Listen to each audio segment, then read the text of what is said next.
Fok penipu dengan rupa ending nak sama-sama dengan hak baru ni sana. Mari pulak sasai oh.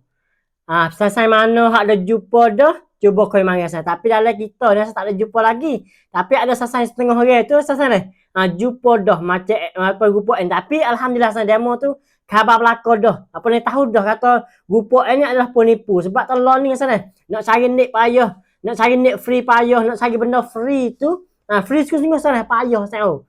Tu jadi ada setengah itu khabar dah, ada setengah itu tak ada khabar lagi sana. Jadi jom hari ni dengan grup kata Happy New Year ataupun panggil selamat dipimai. Selamat datang tahun baru lah sana.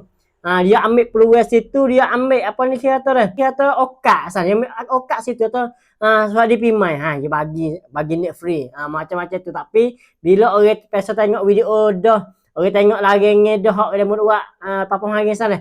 Jadi rupa area tu dia guna agak-agak sama saya. Jadi nak pesan kepada sasai sejak daripada hari ni kalau nampak rupa macam ni hak free tu tak usah gaduh pecek.